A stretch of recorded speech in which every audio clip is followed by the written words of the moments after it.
Welcome, Stan, to the channel. I'm really excited to have you on the podcast. So happy to speak with you. Yeah, it's great catching up. So let's just start off with here. What is kind of your academic background? Kind of walk me through who you are so our listeners can get kind of an introduction of who you are. Okay, I will start from the beginning. Actually, I have graduated from a top high school in a Ukrainian industrial city, which is called Kryvyi Rog. It's something like Detroit in this country, a similar flavor, environment, and other things. But anyway, high school was absolutely exceptional, and president of Ukraine, Zelensky, is actually graduated from the same school. Okay. But took a different route, and I have been accepted to Moscow Institute of Physics and Technology, which is a rival of American MIT. So after getting my master degree, I went back to Kiev, and got my PhD degree from Glushkov Institute of Cybernetics. At that time, it was the biggest computer science related research institute, more than 11,000 people. So it was an absolutely top place.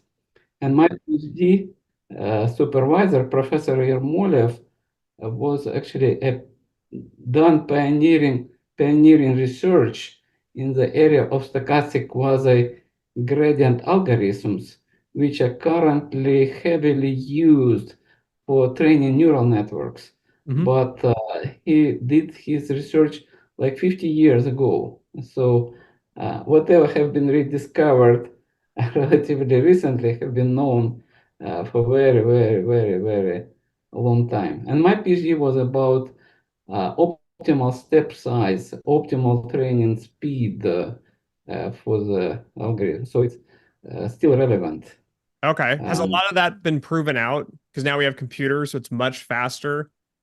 yeah, no, computers also were there at that time, but no possibilities to do a lot of parallel computations because currently we can sample 1 million samples or 1 zillion samples, whatever.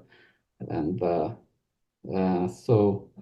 it was a different time, but the ideas already and theorems already were available at that time.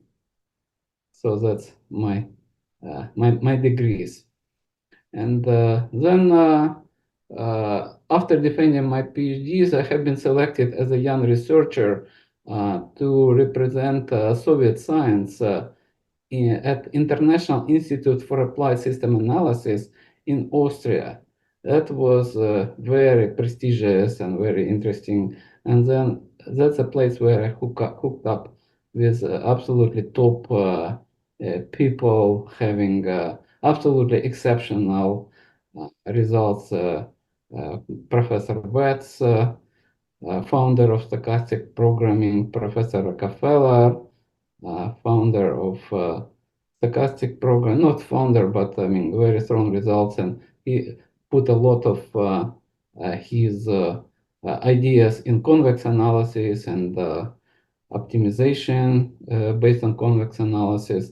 So it was absolutely the best place Yeah. uh, at that time.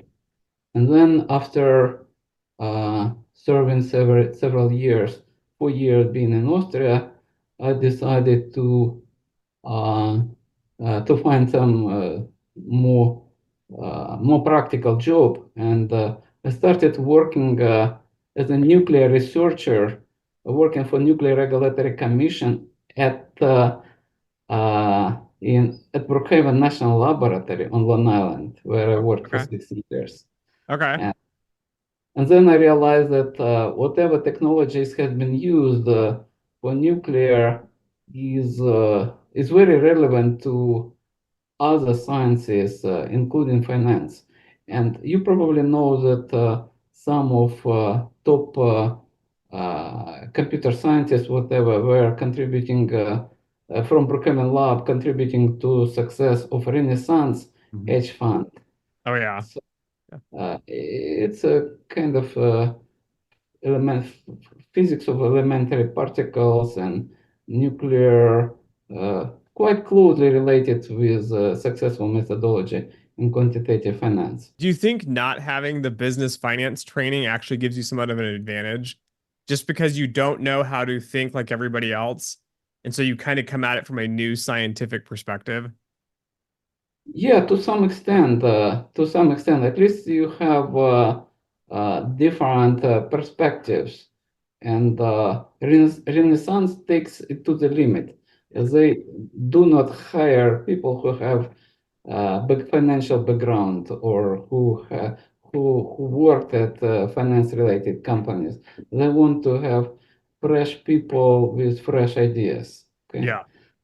So that's the approach. I don't know whether it's good or bad, but that's and since it's the most successful hedge fund, it seems, in the history of mankind. Yeah. So probably it's a right approach. So then after Brookhaven Labs, where did you end up after that? I was to some extent bored with nuclear safety because at that time no new nuclear power plants and we just required to run the same codes. I was starting getting bored, and I decided to go to academia, and I accepted position at University of Florida in Gainesville, and I expected that.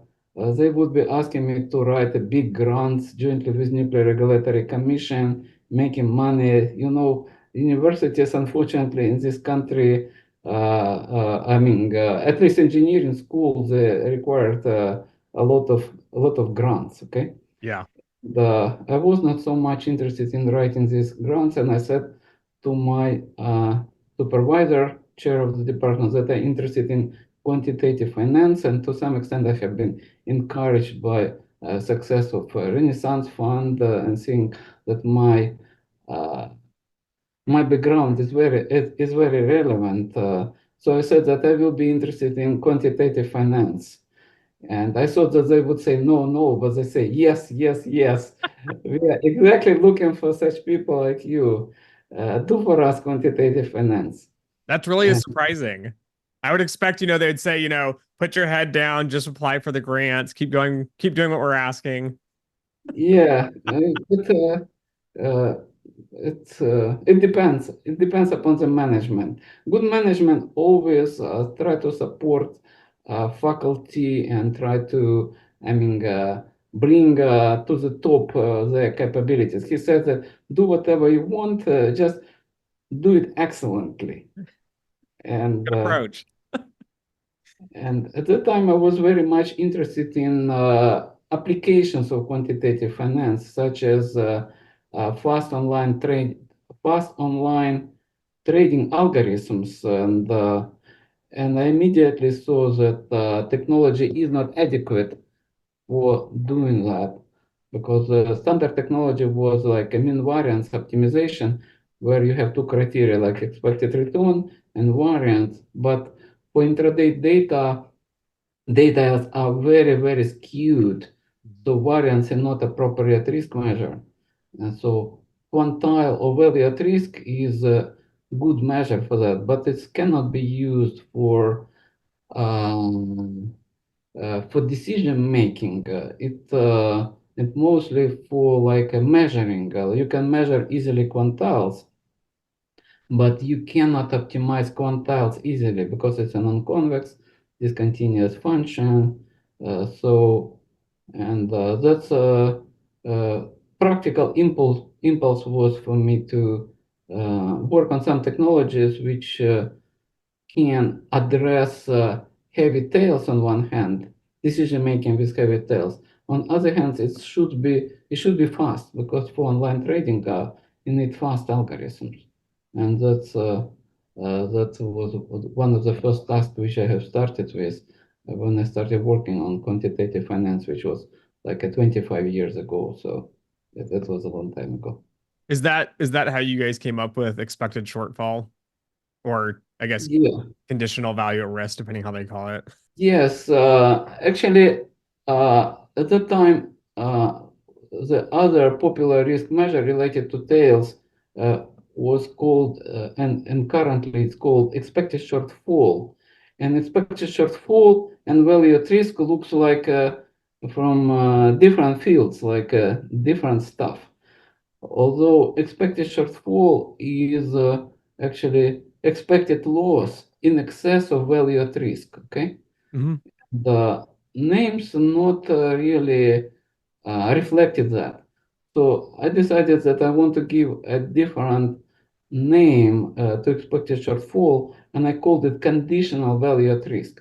So it's the same value at risk or quantile, but conditioning that it exceeds some threshold. Okay, so it's an average of outcomes in excess of quantile, and I called it a conditional value at risk, an extent of value at risk. Okay.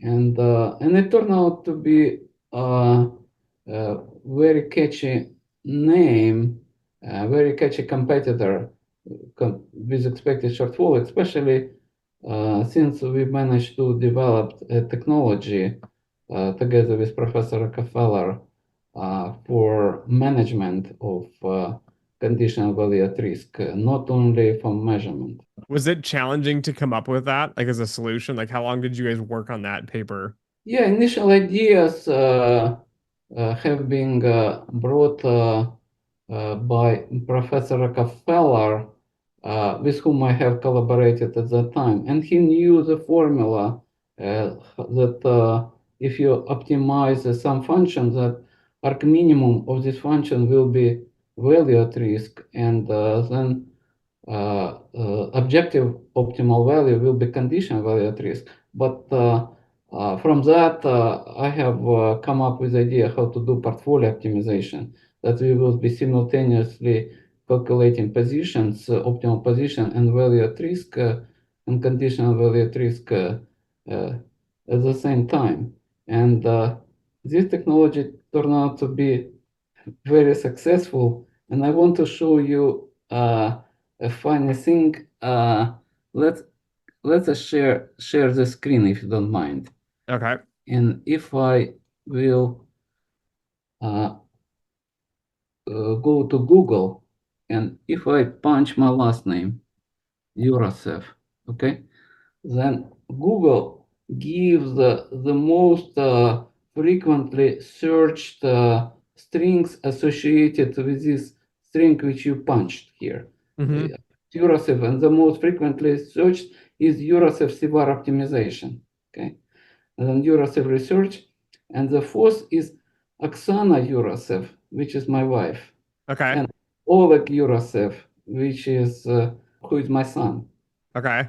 So according to this logic, because usually to your last name, first name is attached. According to this logic, that's my first name is CVaR, my middle name is optimization, and my last name is Uryasev. Okay, if to follow the logic of Oksana Uryasev or Oleg Uryasev, uh, which is kind of fun, but you see that these uh, CVaR attached to my name. First of all, I have invented this term, and it's attached to me. I mean, I have a right to attach it to my name. But anyway, currently this optimization is getting popular and more popular. Virtually all optimization packages which do portfolio optimization, which include tails, have the option to optimize CVaR, or MATLAB, for instance, has a toolbox based on our paper with Rockefeller. So It was definitely one of those ideas I learned in finance undergrad. And in my head, it was like, of course, like this makes complete sense because they teach you value at risk. And then they kind of, walk you through kind of the issues with it. And it's a point estimate. And then they, taught conditional value at risk. And I was like, this makes complete sense. Like this must have been so easy. And then, as I go through graduate school, I realize sometimes those really crystal clear ideas that come to you, like you don't realize how much work actually went into it behind the scenes of thinking and coming up with the ideas and the papers. but yeah, it's used everywhere, and it's amazing that it seems so simple, but the fact that you guys were able to kind of bring it to light and actually build out the entire theory around it and make it actually function in practice. Maybe Dimitri, since I already show these links to CVaR, to Oxana and Oleg. If you don't mind, I want to show you one funny stuff related to my wife, Oxana Uryasev. She has a PhD in statistics, but she also does art. And I want Okay. to show one of her mathematical uh, paintings, which is, as for me, a big fun. Let's give me a second. I will try to find the painting. Okay, here is the one. And you see, it's called Gabriel Horn. And Archangel Gabriel is supposed to announce Judgment Day, end of the world, okay? Hmm. But he's reluctant to do that. He doesn't want to do that.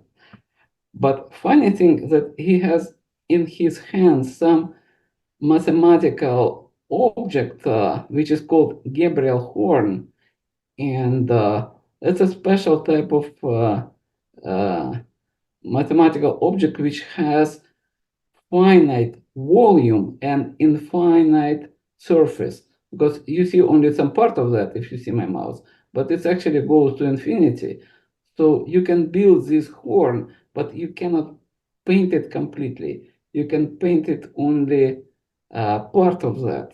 When I showed it to my chair department professor Mitchell, he said that, hey, we just studied in our program. I am at Applied Mathematics and Statistics Department at Stony Brook, which has tremendously large undergraduate program. So every fourth student, 25% of all applied mathematics students are coming from this department, from my department. And he said that we study this object in our analysis 2 or analysis 1 course, okay? Okay. But anyway, it's some deviation from risk management, but anyway, it's a big fun.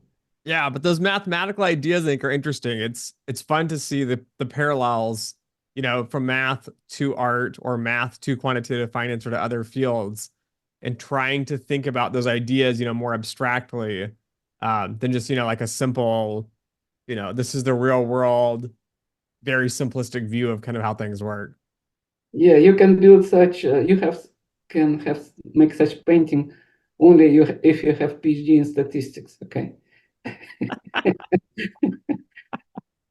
So after you finished up, or after you worked at University, is it in Florida?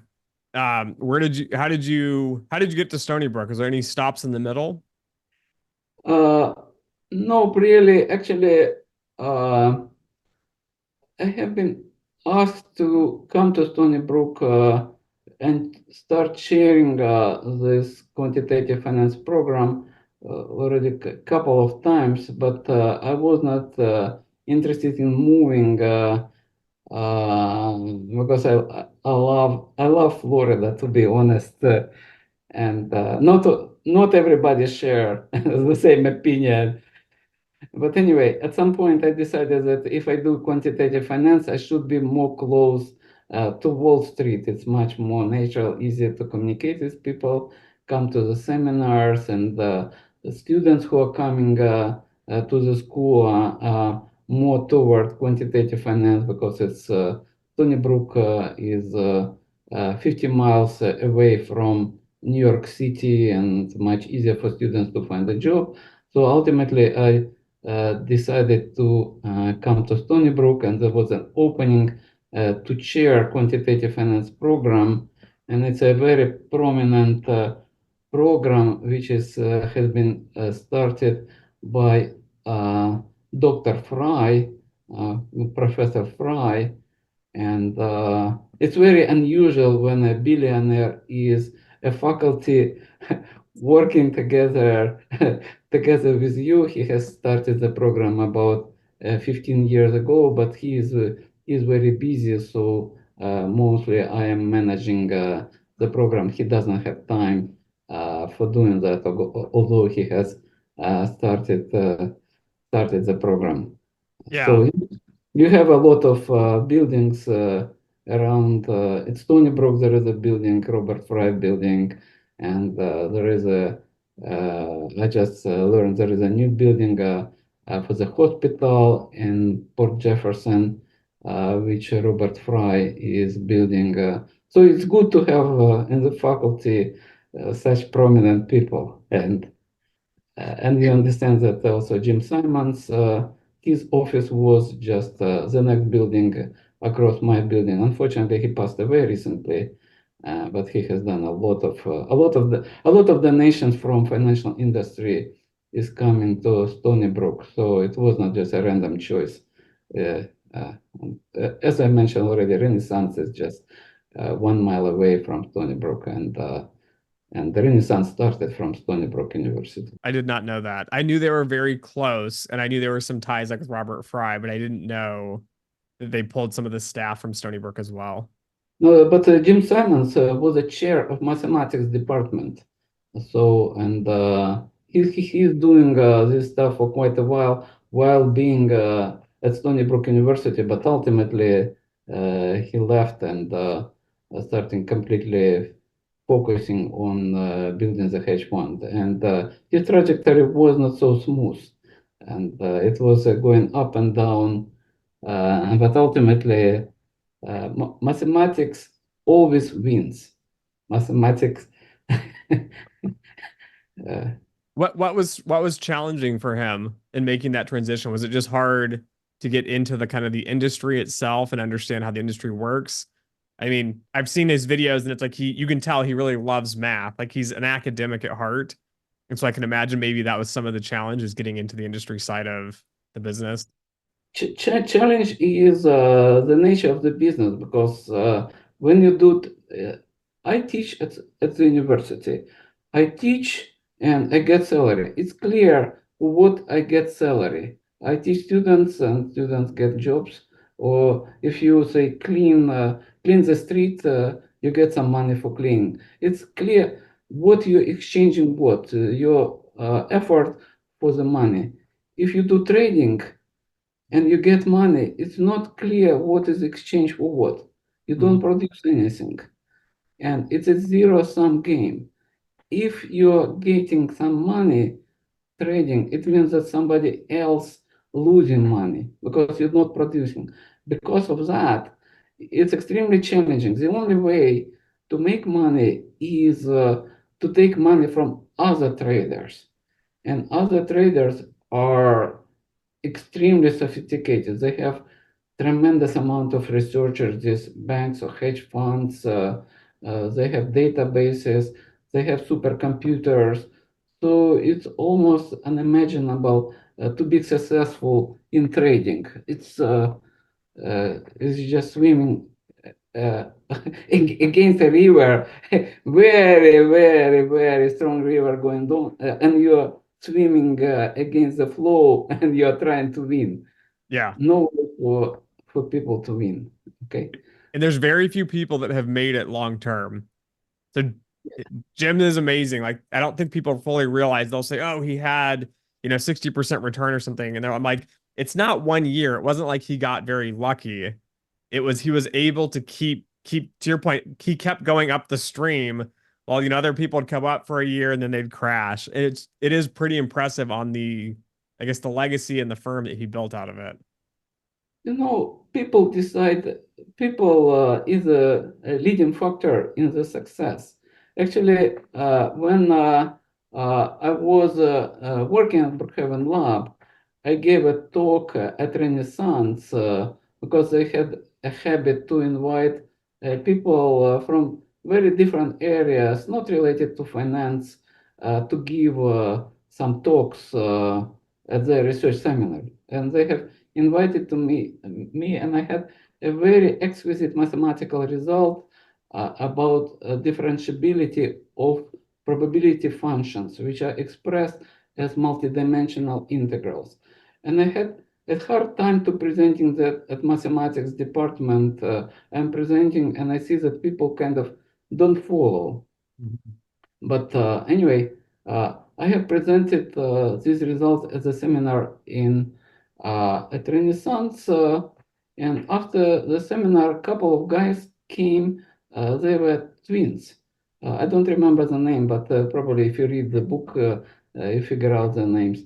And they said that, yeah, very nice result. Yeah, it's correct. But I think we know some alternative proof of your theorem and suggested me some alternative proof. I said, hey guys, who are you? And turns out that they are coming from a AT&T lab, and it was best hedge funds picked up absolutely top researchers. So they were in the area of speech recognition.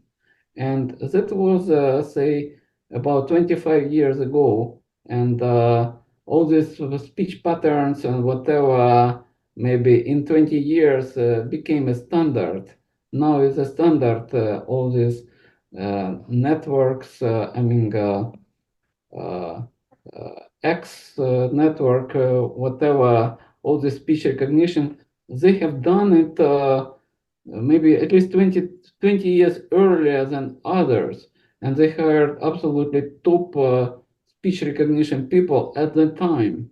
And that's only one small moment, which, some minute, observations, which I observed with my, very quick communicating with people. So that just people are exceptional. That's why uh, hedge fund is so good. Yeah, I think they've deviated in that sense. They've really looked for experts. And it seems like, I mean, I've been in corporate America for 10 years in the finance side and another 8 years in manufacturing. And I can tell you, most times when you hire, it's like you look for the most average generic person just to fill a position, which seems very counterintuitive because if you want to get an edge, some sort of competitive edge, you should find very small experts in one very specific area so that you can actually take that idea to a much further position to give you a better, competitive edge, whether it's in finance or manufacturing or some other sort of industry. Yeah, since they offer so high salaries, they were able to pick uh, virtually any specialist in any area which they believe to be relevant and very well in advance. So that's a secret of success. Yeah, I can see that. Compensation goes a long ways. So your program too at Stony Brook, it covers both a master's and a PhD in quantitative finance, correct? Yeah, actually, we are a unique program in the sense that number of PhDs is about the same as number of master students, Oh, which really? yes, Okay. we have say 30 master students and 30 PhDs. Okay, I don't know exactly, maybe 50 or 60, but I know that number of PhDs and number of students is about the same. So this speaks about quality of the department in the sense that you need to have faculty, you need to have a top faculty to supervise all this large body of PhD students. And since our department is a leading department is in applied mathematics, in statistics, we actually have directions like quantitative finance or statistics or numerical mathematics. So in every area, we have absolutely top researchers. And based on these, and operations research, sure, based on that, we can build a very successful program, including quantitative finance.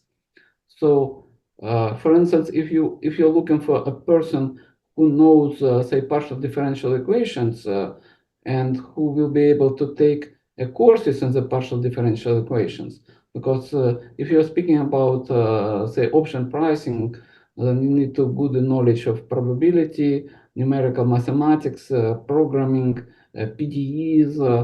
We have in our department, all these courses are offered. It's not like a business school where people are interested in different issues. I do not want to say a business school are good or not good. They just have a different focus. Yeah, So they're very broad. They do not get down into the nitty-gritty details of why something doesn't add up. yeah, therefore we have a very strong faculty and very strong PhD students and very strong research seminars.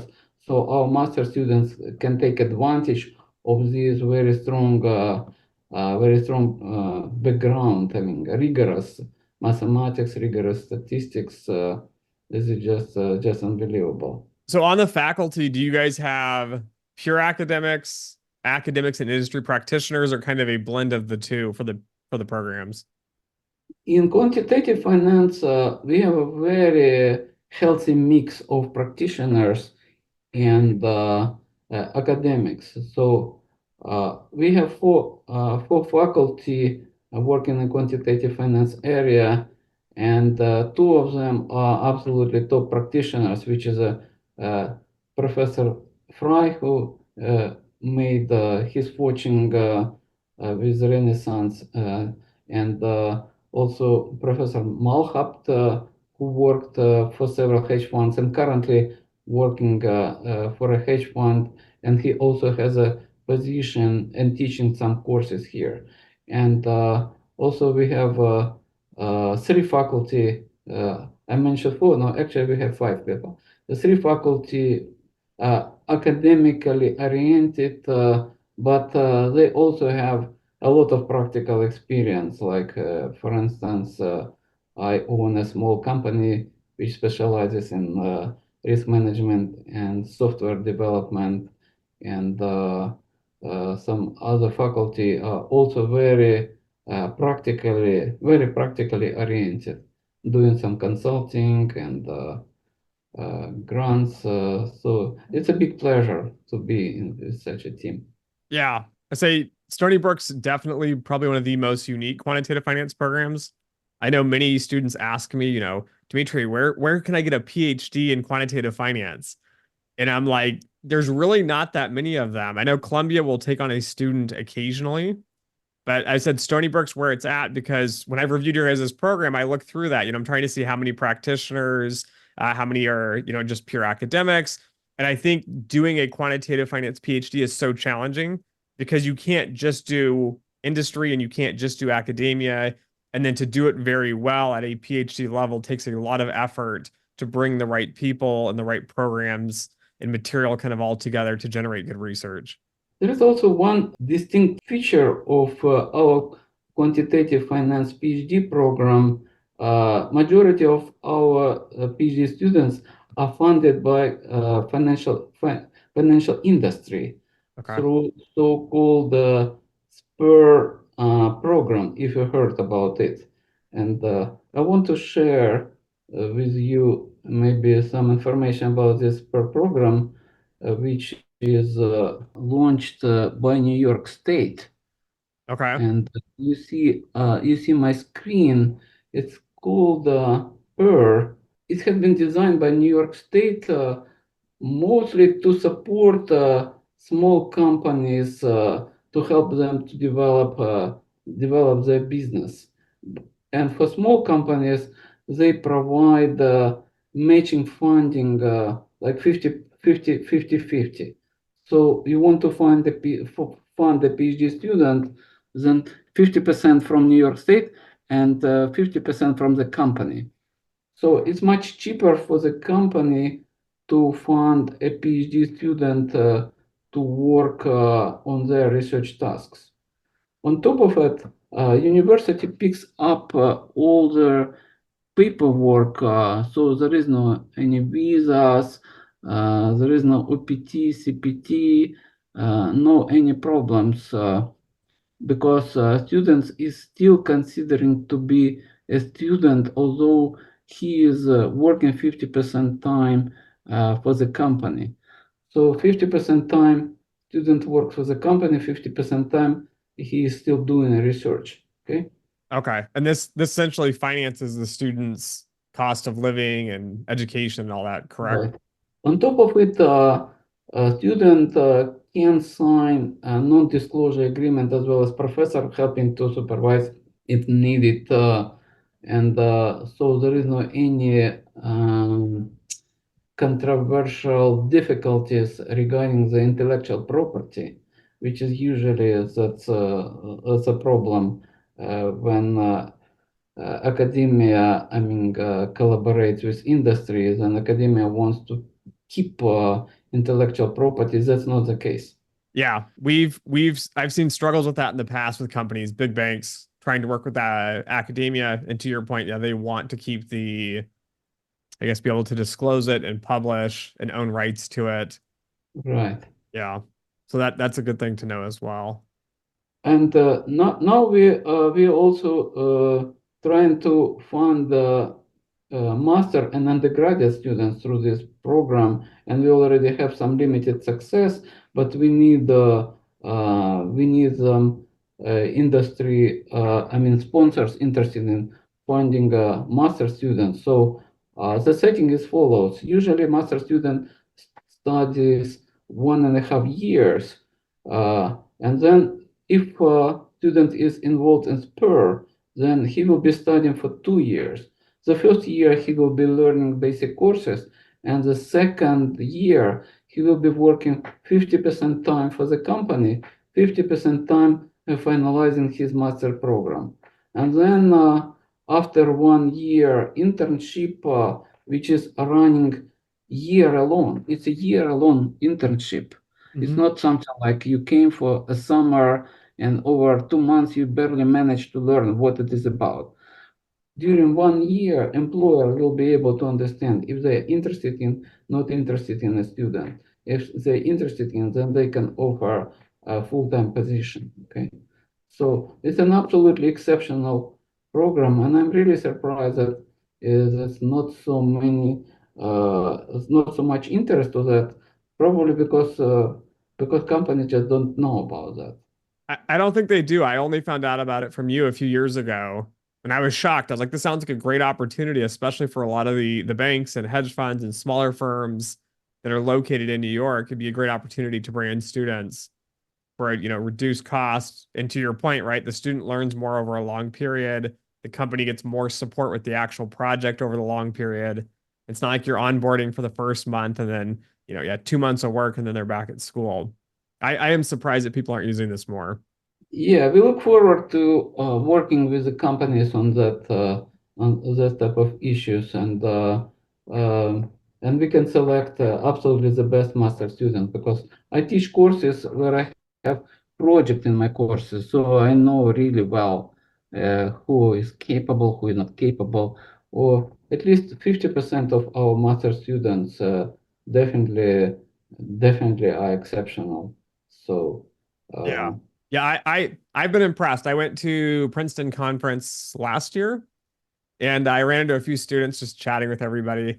And then I was like, oh, this guy seems pretty bright. And I'm chatting with them. I said, oh, what program do you go to? And they're like, oh, we're from Stony Brook. And I was like, okay. I was like, well, I know Stan. And so then we started chatting about, the program and how it's put together and some of the skills and the conference as well. So I've had good interactions, I think, with everybody I've ever interacted with from your program. Do you want to share with us? I know we were talking a few months back about the most expensive item a household can buy. And I think many people guessed this incorrectly. We had a quick chat on this subject. Maybe before we are speaking about more kind of soft issues, I want to share with you one more interesting link, if you don't mind. Yeah, Uh, go for it. let's. I I go to my website, and if I search my last name, then you immediately hit Stony Brook University web page. And if you go to publications, and if you search my research papers, then you will see only one paper which is red colored, okay? with a red font. Okay. And that's what I believe some paper which get Nobel Prize if I survive by that time.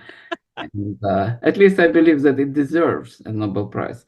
So it's paper about so-called risk quadrangle, which combines together basic concepts of statistics, stochastic optimization, risk management, and turn out that stochastic functionals can be united in subgroups, which are called quadrangles.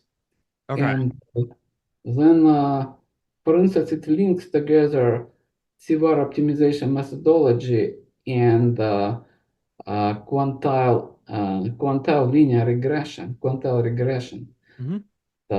Recent results show, for instance, what a support vector regression estimates. If you make a search for support vector regression, then you will hit maybe 100 million references Hmm. because every person at the computer science department runs the support vector regression and writes a working paper. But nobody asks a question what support vector regression estimates.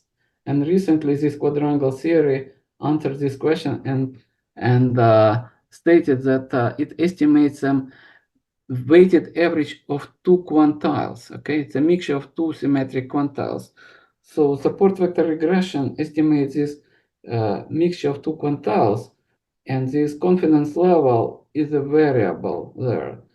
And then when you do out of sample adjustments of the parameter, you basically adjust confidence level in these quantiles and will be able to estimate a mean value, a median, or some things.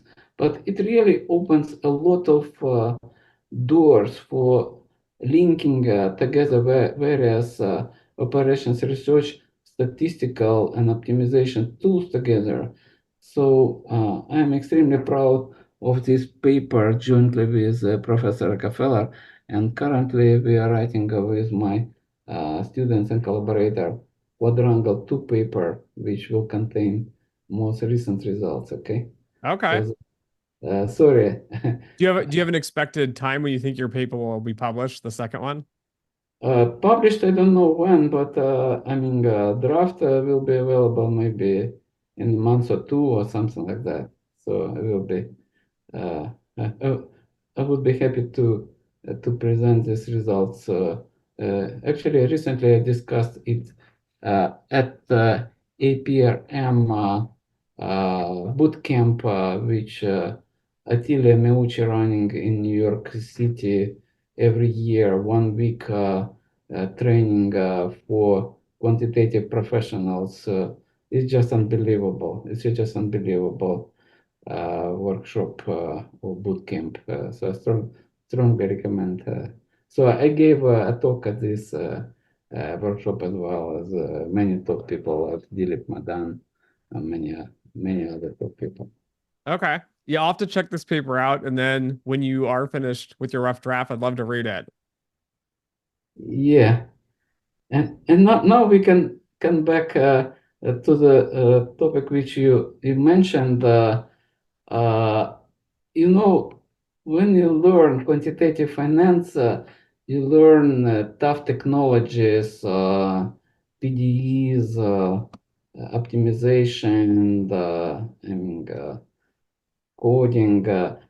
But not only that, you learn many very simple, useful things which are very helpful to you in your ordinary life, Hmm. such as managing your credit cards and purchasing a car, purchasing a house. And as a joke, I very I like very much to answer to ask couple of questions. Let's say when I speak with professionals, even in quantitative finance, and they speak about mortgages, and I ask them, "Do you know the origin of the word mortgage?" Yeah, I'm sure that you know, Dimitri, right? I do not know. Okay. Is it because you pay it till death? Yeah, actually, believe it or not, but it's related to morgue, to the death. Yeah. So, and actually, that's a loan which you are taking to buy a house, and it's so long that you will pay until you die. Yeah. Roughly speaking, 30 years, many people don't survive paying it completely back. But I'm lucky that I'm not in Japan, where there are 100 years mortgages, where you pay, your children pay, your grandchildren pay. It's a 3 generations will die until you pay out the mortgage. So indeed, that's a mortgage, a triple mortgage. Wow.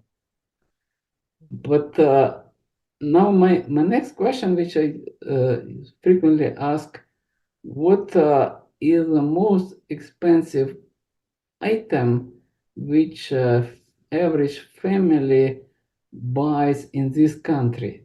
Yeah, and my original guess when we chatted this was the house, right? It must be the house. Yeah, it was a good guess, but it's not exactly. Correct. It's not technically correct. It's not technically correct because if you have cash, then you just buy a house. And let's explain to you what is the most expensive item which you buy in your life. Not you, but I mean, person who buys a house.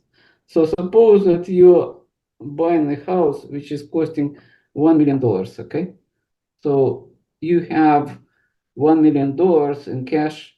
So you pay $1 million, and you pay $1 million, and you get your house, which costs $1 million.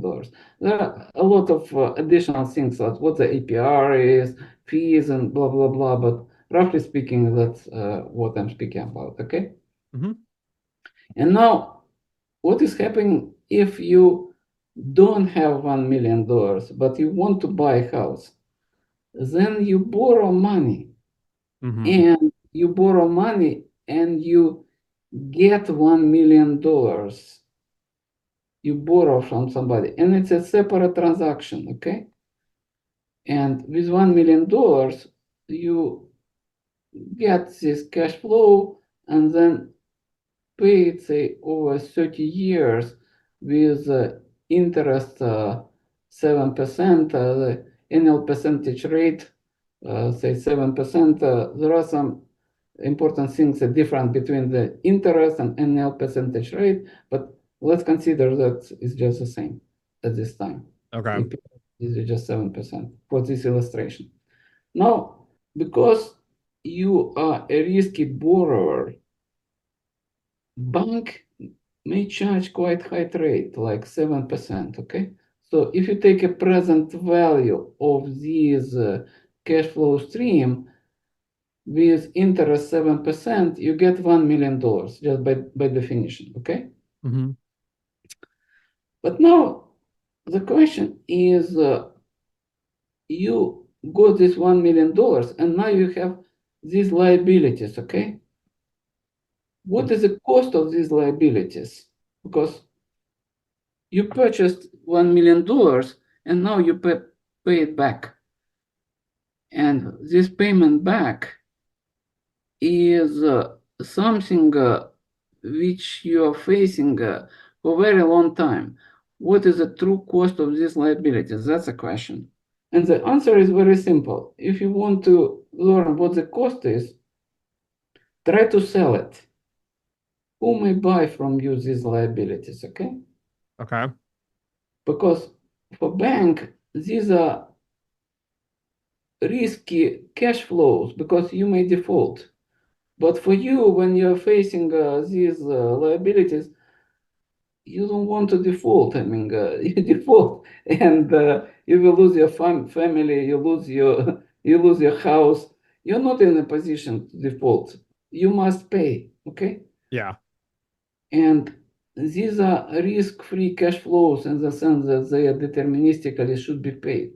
Who will be able to pick up from you these liabilities risk-free and definitely will pay it back. U.S. government, Uncle Sam. Mm-hmm. You can pay some money to Uncle Sam, and he will pay you back your mortgage Okay. for sure for 30 years. Now the question is how much Uncle Sam will charge you to know that you should go to internet and learn what is the current risk-free, say, what is the yield on 30 years mortgage. And suppose that is, say, 4% now, I mean, around 4%. So now you can calculate the present value of this cash flow stream, and present value is actually $1.4 million, so around that. So it means that whatever you purchased for $1 million, actually it costs liabilities, cost $1.4 million, okay? Okay. And majority of people don't understand that that's the most expensive item which you buy. These liabilities, which are costing $1.4 million. And the most important shopping of your life is interest rate. Mm-hmm. And many people don't understand that if you just say move from 4.4% to say 3.8%, if you spend 1 week or 2 weeks going around and finding, this will immediately result in savings like from 1.4 million to 1.3 million. How much you can save here when you do say shopping for the house, you may save several percent, 5%, 10%, whatever. Okay. Mm-hmm. Or you do shopping for clothes. Some people do shopping for clothes, and you go to the store, find a discount, and over the whole life, you will not be able to save maybe 100K or 200K of clothes shopping, but you can easily save by shopping interest rates. So that's the most important shopping in the life, which people even don't know about it because they don't know that the most costly item which they buy is this $1 million for which they pay $1.4 million. They immediately lose 400K as soon as they get in this transaction. Okay, Yeah. and they even don't know about that. Oh That's yeah. even Yeah. the most strange thing which you can ever heard about it. Yeah. It's an amazing thing, especially now when we consider rates have gone up so high. So I had like a 2.25 interest rate on my house. And now I'm looking at, I think it was like at a 3 or 4% to your point originally. And then I refinanced down to a 2.75 or 2.25. So to your point, I spent some time shopping, waited for the market to move, took a good opportunity. But now I think mortgages are like between 7 and 11 or 7 and 12%, which is huge. Yeah, and you can easily quantify it because you should discount it with risk free Yeah. because you can sell it. It looks like you cannot sell this liability. No, you can very easily sell. Actually, if you want to buy governmental bond, government makes it so easy. You can go to the website, say, when I lived in Florida, the nearby office was in Port Jefferson. Not, I mean, where is that? I forgot where they sell. But you go on the internet, you can immediately give money to Uncle Sam, okay? Yeah. And he will pay for you these risk-free cash flows, which you can use to fund your mortgage. Okay, so it's very easy to sell, but it's very expensive. Oh yeah. It is very expensive to get a mortgage, especially when you count fees and everything else on top of all the interest. Yeah, that's a separate story. That's a separate story, which also very important. All these fees, all the difference between interest and APR. That's what we teach our students as some exercises for the present value. It's nothing really very special, but it's of very big importance actually for personal life.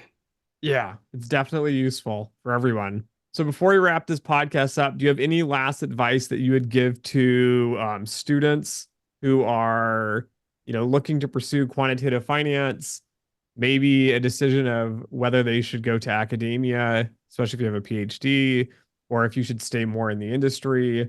Any tips, advice that you would share with that? Actually, it's a very good question, which I frequently actually ask my questions. This question students when they are coming to study and asking them, "What is your objective of studying here?" And immediately I get an answer. I want to learn these methodologies. I want to be in touch with top professionals, and I said, yes, that's completely true. That's a right answer. But ultimately, the most important purpose of your studying here, you want to get a job. So that's your true objective.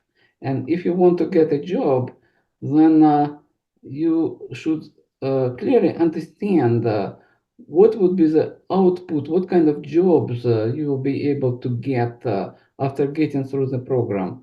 Do you get to financial industry or will get to academia? And the easiest way to start it not from the beginning, but from the end.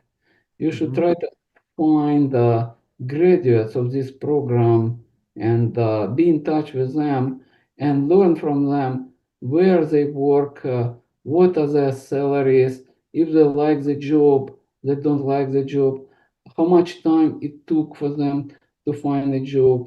That's the way how people should proceed before really getting the program.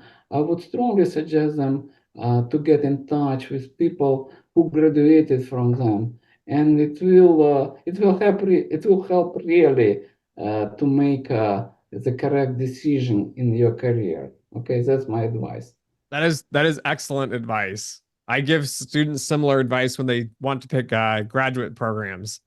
They say, Dimitri, which master's program should I go to? And I tell them, when you're in your undergrad, start to look at graduate programs because you want to make sure you have the prerequisites covered. And then to your advice, right, even longer term, looking at the job that you want, looking at the skill sets you need.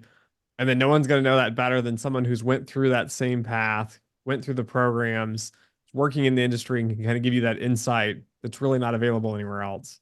So if somebody is interested in our program, that potentially I could give some contact names of students who probably may advise and both of students who are currently studying in the program, who are already involved in the SPIR program or in internships, so already starting searching for a job, or our graduates. So that would be the way how to get in touch. Okay, awesome. Yeah, if any listeners reach out to me, I can pass them along. Yeah, maybe students are welcome to contact me directly. My email is posted at the website. Okay, I'll make sure I put that in the comments on this video as well. Okay. Stan, it was great having you on. I really appreciate your time. Yeah, Dimitri, it was a very big pleasure to be in touch with you. Thank you again.